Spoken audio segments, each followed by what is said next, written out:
সাভারে সাংবাদিকতার নামে চরম প্রতারণা এবং ক্ষমতার দালালি করে আসা এনটিভির তথাকথিত বিশেষ প্রতিনিধি জাহিদুর রহমান এবং নিউজ 24 এর মাঠ দাপানো সাংবাদিক ইয়াবা ব্যবসায়ী নাজমুল হুদা এখন জনমনে বিতর্কের তুঙ্গে।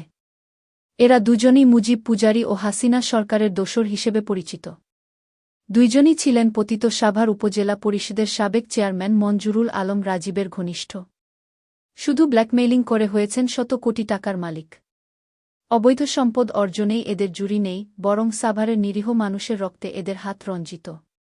বিশেষ করে জাহিদুর রহমান ইয়ামিন হত্যার মতো ঘৃণ্য অপরাধে হুকুমদাতা হিসেবে অভিযুক্ত। গত 22 ডিসেম্বর 2024 তারিখে আমার দেশ পত্রিকার সম্পাদক এবং মজলুম সাংবাদিক মাহমুদুর রহমানের সঙ্গে তোলা একটি ছবি প্রকাশ করে নতুন বিতর্কের জন্ম দিয়েছে জাহিদ। এ ছবি দিয়ে সে নিজেকে নির্দোষ হিসেবে প্রমাণ করার চেষ্টা করলেও তার অতীত এবং বর্তমান কর্মকাণ্ড জাতির সামনে অন্য গল্প বলে। তার পাশাপাশি চ্যানেল 24 এর নাজমুল হুদাও বিভিন্ন বিতর্কিত কর্মকাণ্ডে জড়িত, যার মধ্যে রয়েছে ডাক্তার এনাম ও রাজীবের সাথে সম্পর্ক রেখে ক্ষমতার অপব্যবহার, জনমনে বিভ্রান্তি সৃষ্টি এবং ছাত্রজনতার বিরুদ্ধে ষড়যন্ত্র। হাসিনা সরকারের দোসর জাহিদ এবং নাজমুল সাভারের মাটিতে কোনোভাবেই স্থায়ী হতে পারবে না। সময় এসেছে তাদের প্রতিটি অপরাধের জবাবদিহি নিশ্চিত করার। সাভারের মাটি দুর্নীতি, খুন এবং অত্যাচারের রাজনীতির জন্য নয়। দেশের মানুষ একজোট হয়ে এই স্বৈরাচারী শাসন ব্যবস্থাকে চ্যালেঞ্জ জানাচ্ছে। যদি সাভারের মাটিতে এই খুনি এবং তার দোসরদের দেখা যায়, ছাত্রজনতা এবং সাধারণ জনগণ তাদের প্রতিরোধ করবে। ইনশাআল্লাহ এদের আসল চেহারা জাতির সামনে উন্মোচিত হবে। জনগণ জানে এদের রক্তাক্ত অতীত এবং অবৈধ সম্পদের পাহাড় সম্পর্কে। সাভারের ছাত্রসমাজ, জনতা এবং সর্বদলীয় কর্মীরা এদের মতো খুনি ও দালালদের কোনোভাবেই মেনে নেবে না। এই মাটি অত্যাচারী ও স্বৈরাচারের দোসরদের স্থান নয়। এদের মুখোশ উন্মোচন এবং বিচারের আওতায় আনা এখন সময়ের দাবি। সাভারের মানুষ প্রতিজ্ঞাবদ্ধ, তারা এসব দোসরদের প্রতিরোধে ঐক্যবদ্ধ হবে। জাহিদের রয়েছে প্রায় 50টি ফ্ল্যাট।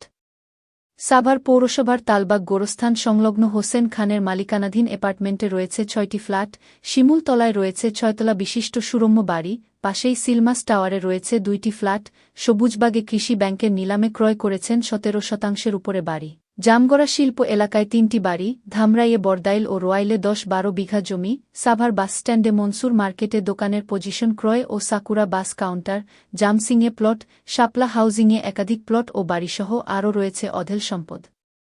এছাড়াও সাভার ও ধামরাইয়ের রয়েছে তার বিশাল সম্পদ। রয়েছে প্রায় 20টি ব্যাংকে অ্যাকাউন্ট। এসব হিসেবে রয়েছে কোটি কোটি টাকা। নাজমুল হুদার রয়েছে সাভারের রাজ্জাক প্লাজার 3য় তলায় মোবাইলের দোকান, রাজাসন রোডে 7টি জমির প্লট, দক্ষিণ রাজাসনে 20 বিঘা ধানক্ষেত, ধামরাইয়ে কিনেছেন পোল্ট্রি ফার্ম, আশুলিয়ার ইউনিক বাসস্ট্যান্ডের কাছে 2টি বাড়িসহ রয়েছে অঢেল সম্পত্তি। সাভারের প্রায় প্রতিটি ব্যাংকে তার অ্যাকাউন্ট রয়েছে, যেখানে আছে বেশ কয়েক কোটি টাকা। চিটিংবাজ নাজমুল হুদা মূলত ইয়াবা ব্যবসায়ী। তার সাথে সাভার আশুলিয়ার সকল মাদক ব্যবসায়ীর সুসম্পর্ক। রাত 12টা থেকে ভোর রাত পর্যন্ত চলে তার মাদক কারবার। তার ছোট ভাই কামরুল সাংবাদিক ও নামকরা মাদক ব্যবসায়ী। তবে তারা আইন প্রয়োগকারী সংস্থার তালিকায় নেই। সাংবাদিক হওয়ায় বিস্তর সুবিধা পাচ্ছেন তারা। হাসিনা সরকারের দোসর জাহিদ এবং নাজমুল সাভারের মাটিতে কোনোভাবেই স্থায়ী হতে পারবে না।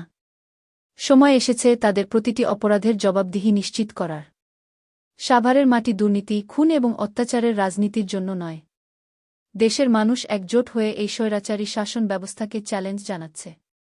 হাসিনা সরকারের দোসর জাহিদ এবং নাজমুল সাভারের মাটিতে কোনোভাবেই স্থায়ী হতে পারবে না।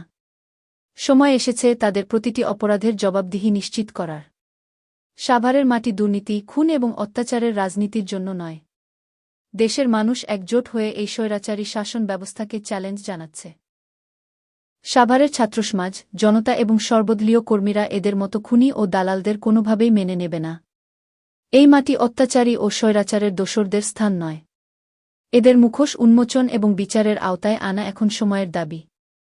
জাহিদ এবং নাজমুলের মতো দালালদের হুঁশিয়ারি দেওয়া হচ্ছে, সাভারের মানুষ তাদের বিরুদ্ধে প্রতিরোধ গড়ে তুলেছে এবং তারা আর পালিয়ে বাঁচতে পারবে না। ছাত্রজনতা, সাধারণ জনগণ এবং সর্বদলীয় কর্মীরা ঐক্যবদ্ধ হয়ে তাদের প্রতিটি অপরাধের হিসাব নেবে। আল্লাহর নামে শপথ, এ মাটি কখনোই খুনিদের স্থান হতে দেবে না।